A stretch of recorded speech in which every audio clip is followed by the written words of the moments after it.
Shalom Bapak Ibu, kembali kita berjumpa pada hari ini Sabtu 5 Juli 2025. Kita masih lanjutkan lagi pelajaran kita. Ini hari ke-7 kita belajar identitas orang percaya. Dan hari ini lebih daripada pemenang. Sebelumnya kita berdoa dulu Bapak Saudara. Bapa, di dalam nama Tuhan Yesus kami bersyukur buat pagi ini, hari yang luar biasa, hari penuh keajaiban dan terobosan. Roh Kudus bawa kami mengenal Yesus lebih lagi, transformasi hidup kami untuk menjadi lebih serupa dengan Kristus hari ini dan hari-hari yang akan datang.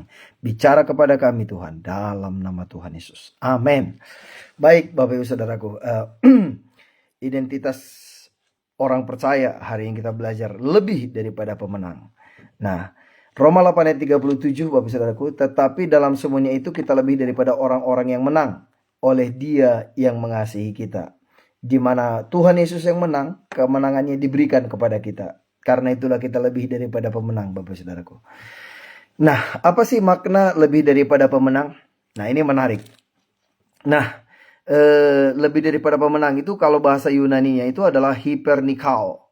Hypernikao ini terdiri dari dua kata, yaitu pertama hyper, ya, atau hyper itu di atas atau melampaui hyper gitu ya. Dan nikao itu menang. Nah, istilah ini menggambarkan kemenangan yang mutlak, lengkap, dan juga superior. Bukan sekedar menang tipis atau menang sementara, Bapak Saudaraku. Nah, identitas ini bukan hasil usaha kita, bukan perbuatan Bapak Ibu Saudara dan saya. Tetapi ini anugerah melalui Yesus Kristus yang telah mengasihi kita, Bapak Saudaraku. Membayar dosa dan penyakit kita. Sehingga kita bisa menang atas segala dosa, semua godaan, semua tantangan. Karena Kristus yang memberikan kemenangan itu buat kita. Nah, karena itu yang perlu kita pahami adalah mengenal Yesus, tinggal bersama Yesus. Nah, kemudian apa dasar kemenangan kita, Bapak Saudaraku? Nah, dasar kemenangan kita yang pertama, karena ada Tuhan di pihak kita. Roma 8 ayat 31. Tidak ada yang bisa memisahkan kita daripada Tuhan. Kelaparan, ketelanjangan, kemiskinan, apapun tidak. Karena itulah kita bisa berkemenangan. Ada Tuhan di pihak kita. Dan jika Tuhan menyertai kita, tidak ada kuasa manapun, Bapak Saudaraku. Bahkan dosa, maut, bahkan iblis sekalipun tidak dapat mengalahkan kita. Nah, kemenangan ini bersifat spiritual dan kekal, Bapak Saudaraku, abadi, ya, melampaui kemenangan duniawi seperti olahraga ataupun perang. Is more than just a war, Bapak Ibu Saudaraku. Itu yang luar biasa, ya. Kemudian yang kedua, kenapa kita dasar kemenangan kita itu apa? Anugerah melalui salib, ya. Roma 8 ayat 32 sampai 34, di mana Allah tidak segan mengorbankan anaknya untuk kita. Salib adalah bukti kasihnya yang membeli kemenangan atas dosa dan atas maut. Wow. Bahwa Bapak Ibu Saudara saya sangat berharga. Bahkan Dia tidak menyayangkan nyawanya sendiri untuk membayar dosa Bapak Ibu Saudara saya. Supaya kita diselamatkan, dimenangkan dari maut dan dosa Bapak Ibu Saudaraku. Dan kemudian yang ketiga, dasar kemenangan kita adalah kasih Allah yang tidak terpisahkan, yang nggak bisa memisahkan kita. Nggak ada yang bisa memisahkan kita daripada kasih Tuhan. Yaitu dalam Roma 8 ayat 38 sampai 39. Baik itu kematian, hidup, malaikat, penguasa, Bapak Saudaraku, masa kini maupun masa depan, semuanya tidak ada yang mampu memisahkan kita daripada kasih Allah. Inilah jaminan tertinggi dari identitas kita sebagai orang percaya. Ini luar biasa, Bapak Saudaraku. Nah, sekarang manifestasi identitas ini dalam hidup kita itu seperti apa? Yaitu ciri-ciri sebagai orang pemenang itu, Bapak Saudaraku. Nah, itu kita bisa mengalahkan keinginan mata, keinginan daging, gangguan hidup, semua godaan, Bapak Saudaraku. Tentu bukan dengan kekuatan kita sendiri. Karena itu kita perlu bergaul dengan Roh Kudus. Kita perlu meminta pertolongan Tuhan, kekuatan dan kemampuan, jaminan daripada Tuhan, Bapak Saudaraku.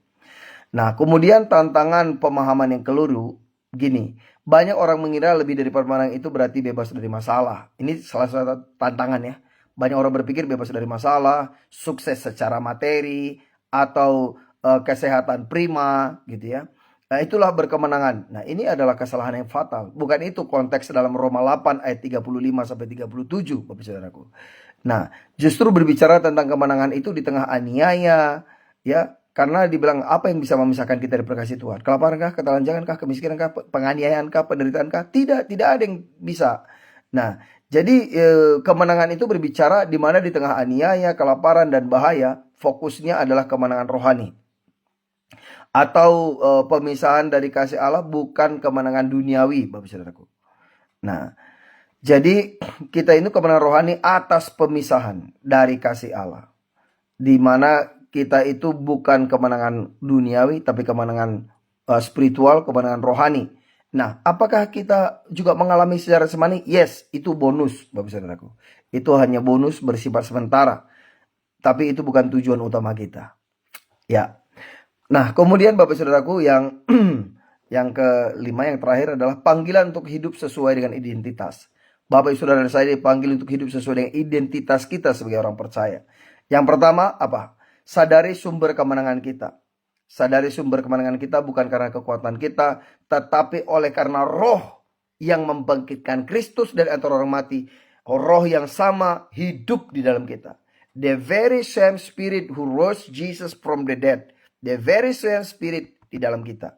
Roh yang sama membangkitkan Kristus dari antara orang mati. Roh itu juga yang ada dalam kita. Roma 8 ayat 11. Ya. Jadi sumber kemenangan kita adalah Tuhan. Yaitu Roh Kudus, Bapak Saudaraku. Dan yang kedua, hadapi peperangan rohani. Ya, mau nggak mau hidup ini adalah peperangan. Dan daerah peperangan itu di sini, di pikiran kita. The battle zone is in our mind, Bapak Saudaraku. Nah, hadapi peperangan rohani itu.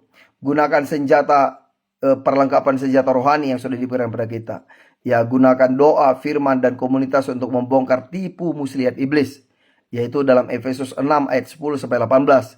Kenakan ketopong keselamatan, baju zirah keadilan, ikat pinggang kebenaran, kasut kerana memberitakan firman, perisai iman, dan pedang roh. Nah, Bapak Ibu Saudaraku, mari kenakan semua perlengkapan senjata yang Tuhan sudah berikan buat kita. Kemudian Bapak Ibu Saudaraku, bagaimana menghidupi identitas kita, panggilan kita? Hidup dalam kesatuan dengan Kristus.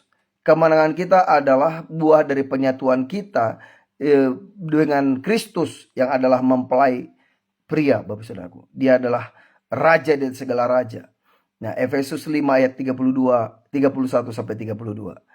Nah, kunci kemenangan kita menyatu dengan Kristus, Bapak Saudaraku. Jadi identitas kita lebih dari pemenang adalah realitas rohani yang harus kita hidupi setiap hari, Bapak Saudaraku. Di tengah dunia yang penuh dengan kekalahan, kita berdiri sebagai monumen kasih karunia Allah.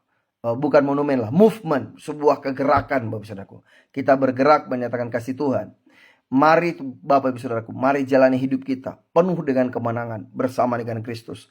Kunci kemenangan kita adalah menyatu dengan Kristus. Ku menyatu denganmu, selalu melekat di hatimu. Itulah kunci kemenangan kita, Bapak Saudaraku. Karena itu kita juga perlu berkata, I will make room for you to do whatever you want to. Mari kasih ruang buat Tuhan untuk di dalam hidup kita, untuk melakukan apapun yang Dia mau dalam hidup kita, Bapak Saudaraku. Dan kemudian kita melihat kemenangan demi kemenangan, terobosan demi terobosan, keajaiban demi keajaiban. Haleluya. Mari Bapak Saudaraku, ini adalah identitas kita, ini adalah bagian kita, ini adalah realitas spiritual kita, ini adalah realitas kerohanian kita. Jangan hanya sekedar memiliki agama atau memiliki gereja, Bapak Saudara. It's good memiliki agama, good memiliki gereja, tapi excellent, wonderful, luar biasa, ajaib ketika kita memiliki hubungan dengan Tuhan. Amin, Bapak Saudaraku. Nah, mari excited. Ini masa keajaiban, masa terobosan, masa firman jadi daging, masa lawatan Tuhan terjadi atas hidup kita. Haleluya. Bapak Saudara, kalau ada kesaksian, ada yang mau didoakan, Bapak Saudara bisa chat, bisa japri juga. Kita mau sepakat berdoa buat Bapak Saudara sampai firman jadi daging, mimpi jadi nyata. Oh ya, Bapak Saudaraku, yang terakhir kita sudah menerima untuk anak-anak yang mau SMK, yang mau kuliah dalam negeri, kuliah luar negeri, setelah kerja baru dibayar. Oke. Dan untuk yang di Malang kita terbatas terima 30 orang untuk sementara. Sudah bisa mulai masuk minggu depan. Jadi Bapak Saudara yang ada rekan-rekan dari daerah manapun, khususnya dari 3T, terluar, termiskin, tertinggal, kita siap untuk berdiri bersama untuk mendidik generasi ini melihat terobosan dan keajaiban. Untuk di Bekasi kita juga bisa terima 40 sampai 50 Bapak Saudaraku. Dan ya, mari prepare buat yang kuliah, yang mau juga double degree, boleh diinfo. Mulai tanggal 15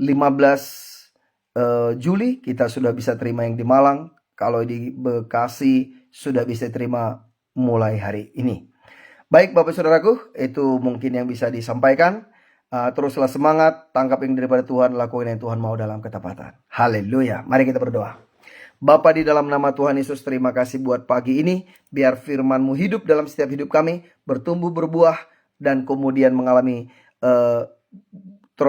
membawa dampak dan perubahan menjadi berkat bagi kota dan bagi bangsa ini. Biar semua umat-Mu dikuatkan, semua yang lemah dikuatkan, semua yang sakit disembuhkan, semua yang terikat dilepaskan, semua yang beban berat diberi kelegaan. Kami terima berkat kami dengan utuh dan sempurna. Semua yang kami sentuh berhasil dan beruntung. Terima kasih Bapa, kami bersyukur. Dalam nama Tuhan Yesus kami berdoa. Haleluya. Amin, amin, amin, amin. Amin Bapak Ibu Saudaraku. Selamat beraktivitas, selamat melayani. Tuhan Yesus memberkati. Shalom.